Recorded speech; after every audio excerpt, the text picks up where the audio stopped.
Homes today might feel sleek and smart, but in the 70s, they felt alive. Walls weren't just walls. They were covered in bold prints or rich wood paneling. Floors didn't just blend in. They begged you to kick off your shoes and stay a while. And every corner, it told a story. From wild wallpapers to warm avocado kitchens. These weren't just decorations. They were a way of life. Let's step back inside and see what we've left behind.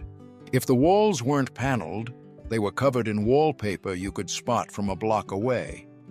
Forget neutrals. In the 1970s, wallpaper was loud, proud, and wildly unforgettable. Bright oranges, mustard yellows, avocado greens, geometric prints twisted and spiraled across every surface, sometimes hypnotizing you if you stared too long. Some designs looked like kaleidoscopes, others like lava lamps that had spilled onto the wall. It wasn't just color, it was attitude.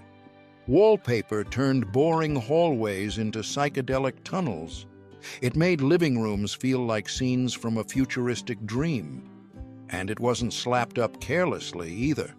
Families picked patterns carefully, sometimes spending weekends hanging it themselves, one crooked strip at a time. Everyone had their favorite.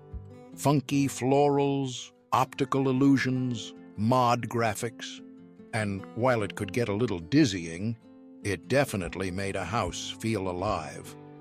Today's peel and stick wallpaper tries to bring it back, but nothing hits quite like a bold 70s wall, loud, fearless, and full of life. Before shiplap, before accent walls, there was wood paneling, and it was everywhere. Definitely not the kind of wood you'd find in a cabin. This was factory-made. Most of the time it was plywood or fiberboard printed to look like oak, walnut, or pine. Sometimes it fooled you. Most of the time it didn't. But nobody cared. Wood paneling wrapped living rooms, basements, dens, even hallways in a warm, cozy hug. It made any space feel like a rustic cabin, even if you were smack in the middle of the suburbs. The best ones had little ridges carved into the panels, giving the illusion of real wood boards. Families hung photos right on top of it. Kids taped posters to it. Dogs scratched it. And honestly, a few nicks and dents just made it feel more alive. Today, designers chase rustic charm with reclaimed barn wood and fancy stains. But nothing feels quite like that old paneling. Not perfect, not polished, but real. And if you ever leaned your head against those walls during a long phone call, you know exactly what I'm talking about. Second your feet hit shag carpet, you knew you were in a 70s home. It wasn't just a floor covering, it was a lifestyle. Thick, fluffy, and proudly loud, shag carpeting came in every shade you could imagine. And a few you probably wouldn't. Bright orange, lime green, deep chocolate brown. Walking barefoot felt like sinking into a soft, colorful cloud. Kids sprawled out with their toys. Teens crashed on it after school. Parents even raked it into perfect patterns before company came over. Yes, raked it, like a tiny indoor lawn. Keeping it clean was a nightmare. Pet hair, popcorn kernels, you name it. Shag hid it all, but nobody cared. The comfort made up for the maintenance. Entire living rooms, bedrooms, and even bathrooms were covered wall to wall in glorious shag. It soaked up the sound of laughter, TV shows, and late-night conversations. Sure, it's rare today, but if you ever flop down onto a deep shag carpet after a long day, you know exactly why it ruled the decade. Flat walls? Boring. In the 1970s, people wanted to feel their walls, and textured finishes were the way to do it. Some homes had flocked wallpaper, where velvet patterns practically dared you to touch them. Others went for foiled papers that shimmered under the light, throwing off rainbows with every step. Then there was plaster, swirled and marbled like a giant mural you could run your fingers across. Every texture told a story. Velvet flocking added a touch of fancy. Metallic foil screamed groovy sophistication, and thick plaster turned ordinary walls into swirling works of art. Kids loved tracing the designs with their fingers. Adults loved how it made a room feel special, without spending a fortune. Even plain walls got textured paint treatments to add depth and drama. Today, smooth drywall is the norm. But those old walls, they were made to be experienced, not just looked at. And if you ever leaned against one, you'll remember exactly how it felt. Step into a 70s living room, and chances were you'd land in a field of flowers. Oversized floral-print sofas were everywhere. Big sunflowers, bold daisies, lush roses splashed across thick upholstery in oranges, yellows, greens, and browns. It wasn't delicate. It wasn't subtle. It was like the entire garden center exploded right into your living room. These sofas weren't just seats. They were statements. They told guests, "This house is full of life, and full of memories, too." Family movie nights, naps after Sunday dinner, piles of cousins wrestling during holidays. It all happened right there, buried in the blooms. The cushions were deep, the arms were wide, and somehow the fabric always felt just a little bit scratchy, but in a comforting way. Matching chairs, ottomans, even curtains sometimes followed the same flowery theme. Today's sofas might be sleek and gray, but back then, your couch was a garden party, no invitation needed. If your sofa was a riot of flowers, your armchair was a blast of solid color. Harvest gold, avocado green, persimmon orange, rusty brown. These colors didn't whisper, they shouted from across the room. Big, plush, and proudly upholstered, these armchairs were like thrones for everyday life. Perfect for kicking back after dinner, chatting on the phone, or sinking into with a good book. And they weren't just comfortable. They were a key part of the 1970s earthy, saturated palette. A living room didn't feel finished until you had at least one brightly colored chair tucked into a cozy corner. They were heavy enough to survive a sibling pile-on, and soft enough that you could lose an entire Sunday afternoon in one. Some had those big, rounded arms you could rest a whole dinner plate on. Others tilted back just enough to make TV watching dangerously nap-inducing. One thing's for sure, if you had a gold or green armchair in your living room, you were right on trend. If you're still watching, you're definitely one of us. Drop a comment if any of these lived in your house, or if you wish they still did. And don't go anywhere. We're just getting to the good stuff. The next item? It wasn't just furniture. It was a whole event, turning living rooms into crash pads, forts, and sometimes total disasters. Let's dive in. No 1970s living room was complete without the humble hero, the round ottoman. Low, barrel-shaped, and often color-coordinated with the sofa or armchairs, ottomans were everywhere. Bright oranges, deep browns, harvest golds. They were perfect for propping up your feet, setting down a snack tray, or balancing a wobbly board game. Ottomans weren't just furniture. They were part-time coffee tables, full-time footrests, and all-around gathering spots. Kids turned them into tiny stages for living room performances. Parents used them to hold a newspaper, a drink, or the TV guide. And if you had company over, someone was always perching on the ottoman because every other seat was taken. The best ones had a little give when you sat on them, just enough bounce to feel fun. but still sturdy. Sure, today's living rooms have sleek ottomans with hidden storage. But back then, a big, colorful ottoman was just about the most welcoming thing you could plop onto. You didn't just sit in a beanbag chair, you surrendered to it. These oversized sacks of squishy foam beads showed up in every teenager's room, family den, and basement hangout. Bright oranges, deep greens, vibrant yellows. Beanbags were pure, no assembly required comfort. You plopped in and disappeared. They molded around you, hugging every inch, until getting up felt like way too much effort. Perfect for marathon TV sessions, long phone calls, or playing records for hours. They were so casual, so easy, and so fun that nobody cared how ridiculous they looked when you tried to stand up. Sure, they didn't age well. Every household had at least one tragic beanbag explosion, beads everywhere, static clinging to the walls. But that was part of the magic. They weren't built to last forever. They were built to be lived in, to be flopped into, bounced on, and dragged from room to room. And if you ever fought a losing battle trying to refill one, welcome to the club. Today's TVs hide on walls, but back in the 70s, your television was the wall.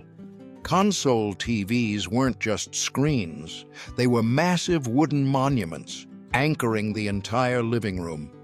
Encased in walnut, oak, or faux wood glory, they doubled as furniture. Big enough to balance family photos, a couple of knickknacks, and maybe even a lamp. Families would gather around for the Brady Bunch or the $6 Million Man sprawled across shag carpeting. And when Dad said, "Adjust the rabbit ears," you obeyed. These weren't flat featherweight gadgets. They were heavy, solid. You didn't move a console TV, you rearranged your life around it. When the TV finally gave out, it wasn't tossed to the curb. It became a new kind of furniture, maybe a stand for the newer, smaller TV placed on top of it. Looking back, those consoles weren't just about watching shows. They were about gathering together, sharing popcorn, and tuning in to moments that still make us smile today. Before binge-watching was a thing, TV trays made TV dinners possible. You didn't just balance a plate on your lap. You unfolded one of these colorful little trays, snapped it open with a click, and suddenly, every living room turned into a mini dining room. Metal trays with floral prints, wood grain finishes, cartoon characters. It didn't matter. What mattered was parking yourself in front of Happy Days with a Salisbury steak and mashed potatoes fresh out of the microwave. The trays were lightweight but sturdy, ready to catch whatever wobbled off your fork during a commercial break. And when dinner was over, fold it up, stack it against the wall. TV trays weren't fancy. They were practical. They were freedom. Eat where you want. Watch what you want.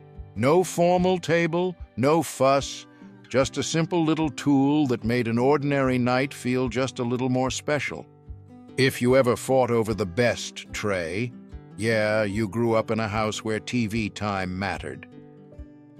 In the 1970s, if you had a spare corner, you filled it with macramé, plant hangers, wall art, room dividers, hand-tied knots turned into sprawling spider webs of creativity. It wasn't just decoration, it was a full-blown movement, earthy, natural, and proudly handmade. You could pick up a kit at Woolworth's, knot yourself a masterpiece over a weekend, and hang it by Monday morning. Spider plants dangled from windows, ferns floated in living rooms, owls, rainbows, and abstract shapes all showed up, swinging gently from doorways and ceilings. Macramé gave homes a breezy, bohemian vibe, like a little slice of nature had crept inside. And even if you didn't make one yourself, chances are someone you knew did. Macramé was a badge of honor, a way to say, we don't buy our style, we build it. It was imperfect, personal. And today, every time you see a knotted rope planter or a wall hanging in a thrift shop, you can feel a little tug back to the days when everything had a handmade touch. Nothing said groovy, like a lava lamp glowing in the corner. Turn one on, and the whole room changed. Blobs of molten wax floated up, stretched, and melted back down again, slowly, hypnotically. You didn't just look at a lava lamp, you got lost in it. It wasn't just a light source, it was an experience.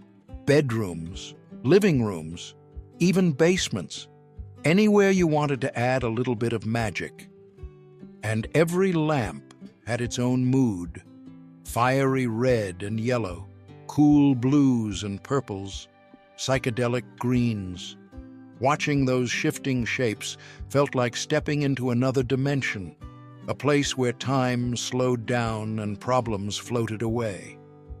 Lava lamps weren't just trendy. They were a perfect fit for a decade that loved color, creativity, and a little bit of weirdness.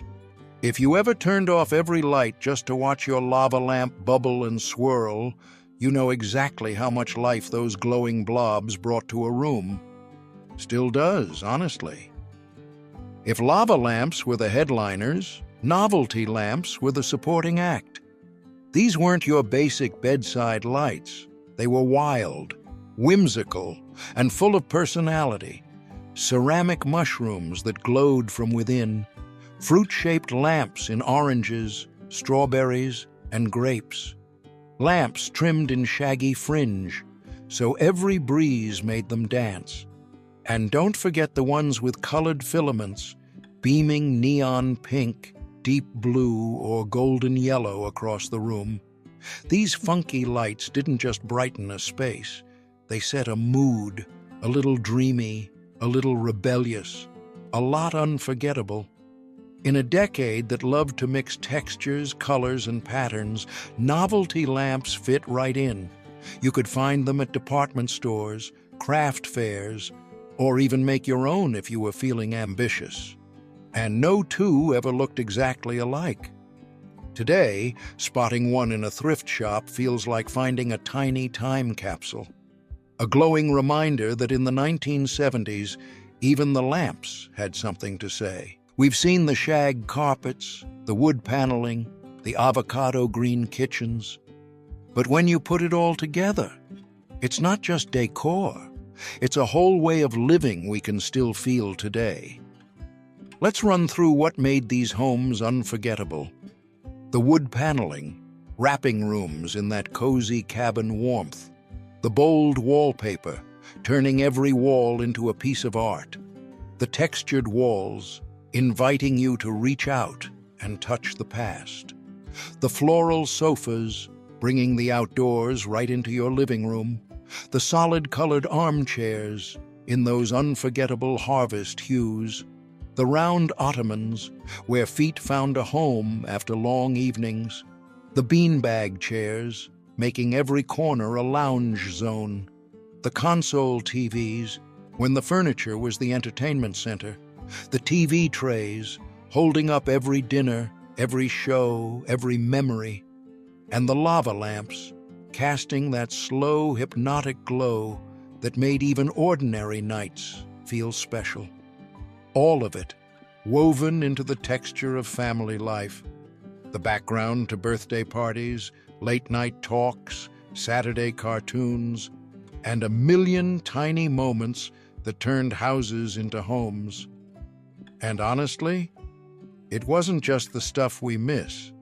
It's the feeling they created. The way every scratch, every splash of color, every cozy corner told you, you belong here. If even one of these brought back a smile or a memory you hadn't thought about in years, drop a comment and tell us, which one lived in your house? Drop a like, hit subscribe, stick around for more, because here at Remember This, The past isn't just history, it's home. And speaking of memories, wait until you see the old photos that completely change how we see the past. You'll never look at history the same way again. Check it out next.